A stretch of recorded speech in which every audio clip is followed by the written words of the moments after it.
स्वागत है आप सभी का आपके अपने YouTube चैनल ओनली पढ़ाई में। हम लोग क्लास 9th का पार्ट 1 देख चुके थे। जो पार्ट 1 था उसका सारा वीडियो अपलोड हो चुका है।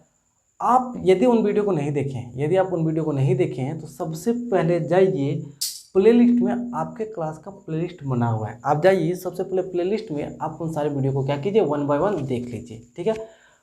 पार्ट 1 के बाद हमने एक वीडियो अपलोड किया है 9th और 10th दोनों के लिए, 9th और 10th दोनों के लिए बहुपद। ठीक है, वो बहुपद का बेसिक वीडियो है। बहुपद का क्या बेसिक वीडियो, जो उपयोग होगा क्लास 9th के लिए भी और जो उपयोग है क्लास 10th के लिए भी। उस वीडियो में हमने आपको सारा बताया है। आप इस वीडियो को देखने से पहले प्लीज़ आपसे रिक्वेस्ट है कि आप सबसे पहले उस बहुपद की वीडियो को जाके देख लीजिए। बहुपद की वीडियो को क्या कीजिए, देख लीजिए। अब बहुपद का वीडियो देखिए, उसके बाद ही इस वीडियो को कंटिन्यू कीजिएगा, क्योंकि अगर आपने उस बहुपद का वीडियो नहीं देखा तो आपको ये चैप्टर समझ आने वाला नहीं है। तो आप क्या कीजिए, सबसे पहले जाइए उस बहुपद की वीडियो को क्या कीजिए, देखिए। उसके बाद यहाँ से क्या कीजिएगा, कंटिन्यू कीजिएगा। ठीक है। यदि आप हमारे चैनल में नए हैं तो सबसे पहले चैनल को सब्सक्राइब कर ले। आपके जो दोस्त होगा आप उनको इस वीडियो को क्या कीजिए, उनके साथ शेयर कीजिए। चलिए आज हम लोग स्टार्ट करेंगे प्रश्नावली 2.1। प्रश्नावली 2.1 का पहला सवाल क्या बोला है, आपके स्क्रीन बोर्ड पर आ रहा होगा। बोला है कि निम्नलिखित व्यंजकों में कौन कौन एक चर में बहुपद है, कौन कौन नहीं है। कारण के साथ अपना उत्तर देना है। बोला है कि कौन एक चर का बहुपद है, कौन एक चर का बहुपद नहीं है और कौन बहुपद ही नहीं है। कौन है जो बहुपद ही नहीं है, अपने कारण के साथ क्या देना, उत्तर देना है। ए नंबर बोला है 4x² माइनस का 3x प्लस का 7। बी नंबर बोला है y² प्लस का 2। सी नंबर बोला है 3t plus t√2। D number बोला है y प्लस y/2। ई नंबर बोला है x का पावर 100 प्लस y का पावर 3 प्लस t का पावर 50। t का पावर 50, टी का पावर क्या 50। ठीक है। बोला है कौन एक चर का बहुपद है, कौन कितना एक चर का बहुपद है। सर हमने बताया था चर के आधार पे बहुपद, चर के आधार पे बहुपद, चर के आधार पे बहुपद में हमने बताया था। चर के आधार पे हमने बोला था एक चर का बहुपद, हम आपको बताए थे एक चर का बहुपद। एक चर का बहुपद का मतलब क्या होता है, ABCD के कोई एक अक्षर का ही उपयोग होगा। ABCD के किन्हीं एक अक्षर का उपयोग होगा, वो एक चर का बहुपद। दो चर का बहुपद, ABCD के किन्हीं दो चर का उपयोग होगा, वो दो चर का बहुपद होगा। ठीक है। आप पिछले वीडियो को जरूर देखिए। ठीक है। तो सर देखिए, बोले कौन एक चर का बहुपद है, कौन दो चर का बहुपद है, कौन एक चर का बहुपद है, कौन दो चर का बहुपद है। फिर इसमें देखिए, एक चर का बहुपद होने के लिए ABCD के एक चर का उपयोग होना चाहिए। तो लिखिएगा हाँ, या एक चर का बहुपद है। एक चर का क्या है, बहुपद है। सर ये एक चर का बहुपद क्यों है, क्योंकि इसमें ABCD के सिर्फ एक चर x का ही उपयोग हुआ है। यहाँ पावर स्क्वायर था, यहाँ पावर 1 है। ठीक है, एक ही चर का उपयोग हुआ, इसलिए हाँ या एक चर का क्या है, बहुपद है। क्योंकि इसमें सिर्फ एक ही चर, क्योंकि उसमें सिर्फ एक ही चर किसका उपयोग हुआ है, x का उपयोग हुआ है। क्योंकि इसमें सिर्फ एक ही चर, सिर्फ क्या, एक चर किसका उपयोग है, x का उपयोग हुआ है।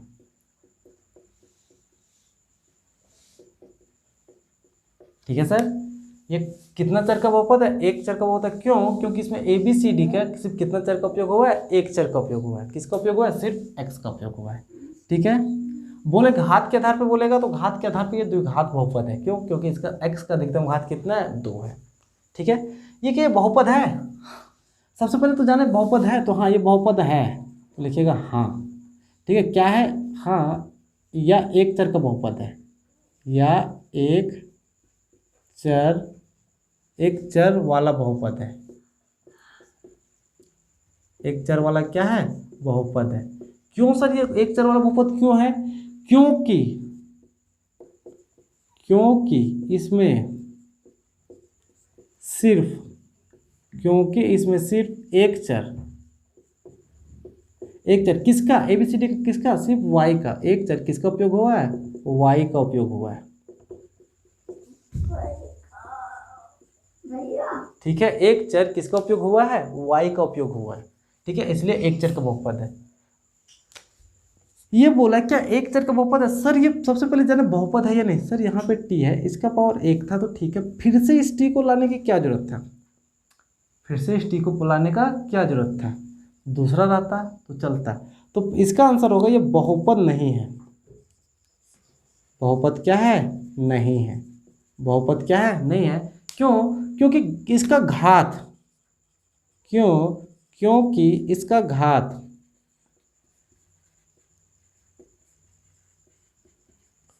पूर्ण संख्या नहीं है। सर घात होने के लिए ना पूर्ण संख्या होना जरूरी है। इसका घात तो चलिए ठीक है एक, दोबारा ये क्यों आया, दोबारा क्यों आया, बहुपद होने का जो स्टैंडर्ड रूप है, अगर a का पावर 4 रहेगा तो b अगला जाएगा 3 जाएगा, c में x 2 जाता है, d में 1 जाता है, e में कुछ नहीं जाता है। मतलब इसका पावर बहुपद होने के लिए पावर हमेशा घटते जाता है, पावर हमेशा घटते जाता है। इस हिसाब से ये बहुपद नहीं है। ये क्या ये बहुपद है, अगर सवाल यही है तो क्या ये बहुपद है, ये बहुपद है नहीं। सवाल इस तरीके से नहीं है, अगर सवाल ये रहेगा तो ये बहुपद है, लेकिन सवाल 2/y है तो इसका आंसर होगा बहुपद नहीं है। बहुपद नहीं है। ये एक चर का बहुपद क्यों नहीं, एक चर का बहुपद तो बाद में लिखिएगा, सबसे पहले बहुपद ही नहीं, क्योंकि बहुपद होने के लिए एक्स वाई को हमेशा ऊपर रहना पड़ता है, नीचे इसका कोई अस्तित्व नीचे नहीं होता है। ठीक है, इसीलिए ये बहुपद नहीं है। ये क्या एक चर का बहुपद है, तो इसका लिखिएगा नहीं, ये एक चर का बहुपद नहीं है, यह 3 चर का बहुपद है, या 3 चर वाला बहुपद है। 3 चर वाला क्या है, बहुपद है। 3 चर इसमें कौन कौन है, तो 3 चर की बात बोलेगा तो x एक y तथा t है। ठीक है, ये कितना चर का बहुपद है, 3 चर का। 3 चर कौन कौन है, एक चर x है, एक y है और एक क्या है, t है। तो ये कितना चर का बहुपद है, 3 चर का बहुपद। फिर से देखिए सर, सवाल बोला है कि निम्नलिखित में से कौन एक चर का बहुपद है, कौन बहुपद ही नहीं है, और कौन कितना चर का बहुपद है। सबसे पहला ये एक चर का बहुपद है। क्यों, क्योंकि इसमें सिर्फ एक चर का उपयोग हुआ है x में भी देखिए सर, शुरू में पावर 2 था, पावर 1 आया, पावर 0 आया, पावर 0 मतलब 1। हाँ यह एक चर का बहुपद है, क्योंकि इसमें सिर्फ एक चर किसका उपयोग हुआ है, x का। इसमें देखिए सर क्या एक चर का बहुपद है, हाँ ये भी एक चर का बहुपद है। क्यों, क्योंकि इस बहुपद का एक ही चर उपयोग होगा y है, और y के सिवा ABCD का कोई अक्षर प्रयोग नहीं हुआ है, तो ये एक चर का बहुपद है। सर क्या ये बहुपद है, तो सर ये बहुपद ही नहीं है, क्योंकि अगर यहाँ पावर 1 आया तो फिर से पावर 1 लाने की क्या जरूरत थी, फिर से पावर 1 लाने की क्या जरूरत थी है। अगर यहाँ 2 रहता तो यहाँ 2 रहता तो सोचा जाता तब होता, अगर यहाँ पावर 2 रहता और यहाँ पावर 1 रहता तब ये बहुपद होता, लेकिन ये बहुपद नहीं है बहुपद नहीं, क्योंकि इसका घात पूर्ण संख्या नहीं है। ठीक है, घात पूर्ण संख्या नहीं है, मतलब ये इस रूप में नहीं होता। सिर्फ आप इतना लिख दीजिए कि ये बहुपद क्या है, नहीं है। ठीक है, ये भी बहुपद नहीं, क्यों, क्योंकि इन लोग कभी नीचे एग्जिस्ट ही नहीं करता है। चर मान कभी नीचे रह ही नहीं सकता है, चर मान कभी नीचे रह ही नहीं सकता, ये बहुपद ही नहीं है, तो चर का तो सवाल नहीं आता है। ये बहुपद है, ये बहुपद है, लेकिन ये एक चर का बहुपद नहीं है। कितना चर का बहुपद है, 3 चर का बहुपद है। कितना चर का बहुपद है, 3 चर का बहुपद है। ठीक है, 3 चर का बहुपद क्यों है, क्योंकि इसमें x का भी उपयोग हुआ है, y का भी उपयोग हुआ है और t का भी उपयोग हुआ है। x का भी उपयोग हुआ है, y का भी उपयोग हुआ है, किसका उपयोग हुआ है, t का उपयोग हुआ है। x y और t तीनों का उपयोग हुआ है। ठीक है, चलिए आगे देखिए, क्या कीजिए आगे देखिए क्या बोला है, दूसरा नंबर बोला है,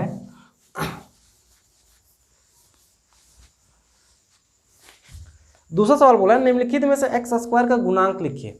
अगर आपको निम्नलिखित में से एक्स स्क्वायर का क्या लिखना है, गुणांक लिखना है। दूसरा का पहला,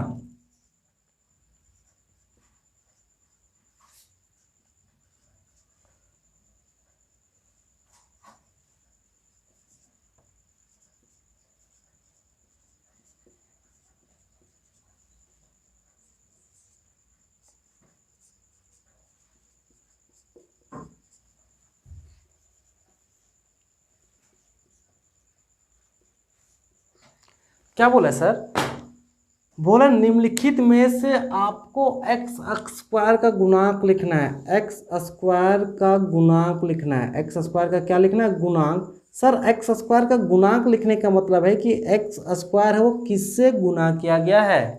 जो समीकरण दिया हुआ है उसमें से एक्स स्क्वायर को किससे गुणा किया गया, वो कौन सी संख्या है, जिस संख्या से एक्स स्क्वायर को गुणा किया गया वही एक्स स्क्वायर का क्या होगा? गुणांक होगा। वही एक्स स्क्वायर का क्या होगा? गुणांक होगा।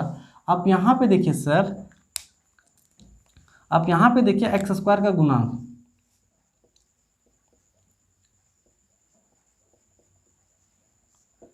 सर देखिए ना एक्स स्क्वायर किससे गुणा किया गया। अगर हम सिर्फ एक्स स्क्वायर लिखें, कुछ ना लिखें, तो कहने का मतलब है सर ये एक से गुणा किया गया है।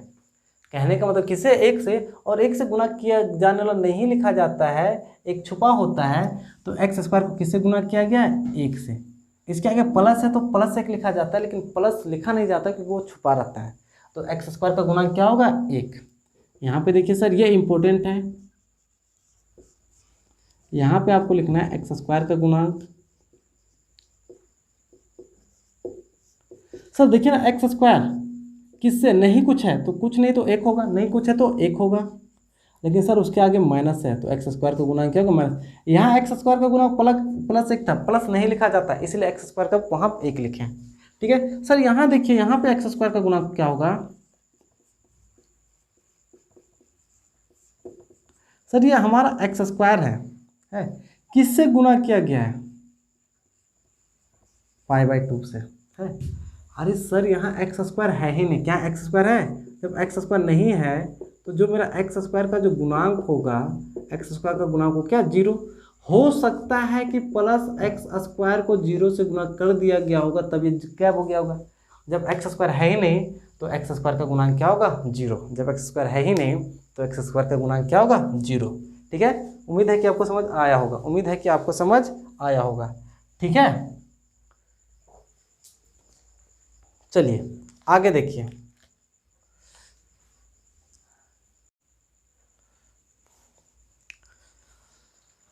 सवाल तीसरा देखिए, क्या बोला? 35 के घात का द्विपद, 35 के घात का द्विपद और 100 के घात का एक पदी के एक एक उदाहरण देना है। बोला है 35 घात होना चाहिए, 35 घात का द्विपद होना चाहिए, द्विपद होना चाहिए, और 100 घात का, 100 घात का एक पदी होना चाहिए, एक पदी होना चाहिए।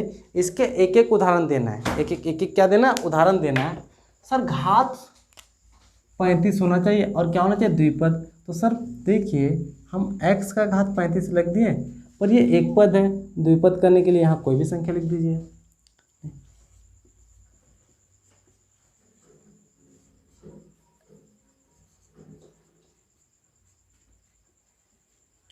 ये सारे एग्जाम्पल आपके 35 के घात का एक पद होगा, 35 के घात का क्या? एक पद होगा, 35 का घात का क्या होगा? एक पद होगा। ठीक है, क्योंकि घात कितना है? 35 है ना, द्विपद होगा क्योंकि पद कितना है? 2 पद है, ये पहला पद और ये क्या? दूसरा। और बोला 100 के घात का एक पद। अरे सर आप x का पावर 100 लिख दीजिए ना, एक पद हो गया, y का पावर 100 लिख दीजिए, एक पद हो गया, z का पावर 100 लिख दीजिए, ये सिर्फ कितना पद है? एक पद है। एक पद में सिर्फ वो सिंगल डिजिट होता है, एक पद में क्या होता है? सिंगल डिजिट होता है। ठीक है, हाँ बस इतना ही आपका आंसर होगा, अब इतना ही आपका क्या होगा? आंसर होगा। चलिए अगला देखिए, बोला है निम्नलिखित बहुपदों में प्रत्येक बहुपद का घात लिखिए। आपको प्रत्येक बहुपद का क्या लिखना है? घात लिखना है। जो बहुपद दिया है प्रत्येक बहुपद का क्या लिखना है? घात लिखना है। चौथा का जो ए नंबर है वो बोला है 5x³ प्लस 4x² प्लस का 7x। बी नंबर बोला है 4 - y²। सी नंबर बोला है 5t - √7। और डी नंबर बोला है 3। बोला है बहुपद का घात लिखना है। बहुपद का क्या लिखना है? घात लिखना है। तो सर अधिकतम घात ही लिखा जाता है ना, तो आंसर लिखिएगा बहुपद का अधिकतम घात।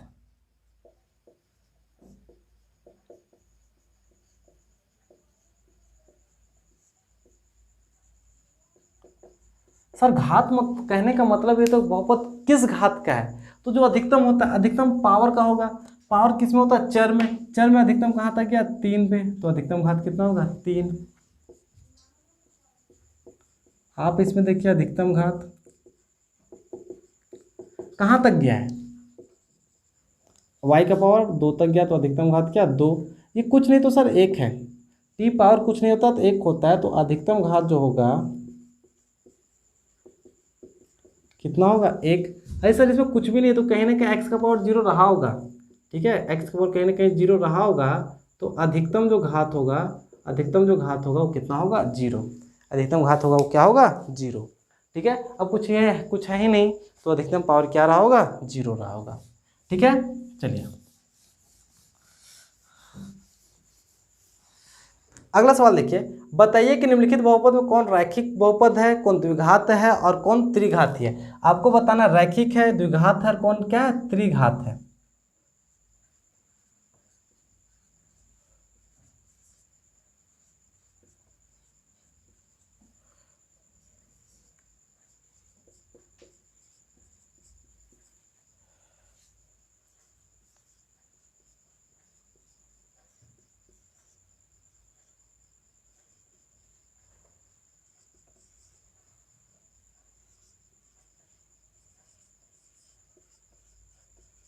देखिए ये सारे बहुपद है, इतने सारे दिए हुए, आपको बताना है कौन रैखिक है, कौन द्विघात है, कौन त्रिघात है। अधिकतम घात 1 होगा तो रैखिक, अधिकतम घात 1 होगा तो रैखिक, अधिकतम घात 2 होगा तो द्विघात, अधिकतम घात 3 होगा तो त्रिघात। इसमें देखिए अधिकतम घात कितना 2 घात तक, तो ये कौन सी बहुपद है, ये आपका द्विघात बहुपद। अधिकतम घात कहाँ तक है, पावर कहाँ तक गया 3 तक, तो ये कौन सा बहुपद होगा,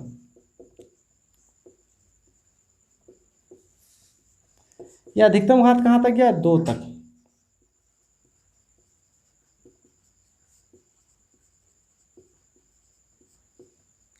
ये अधिकतम घात कहाँ तक है सर, घात नहीं तो 1 है, और जब 1 होता है तो ये होता है रैखिक बहुपद।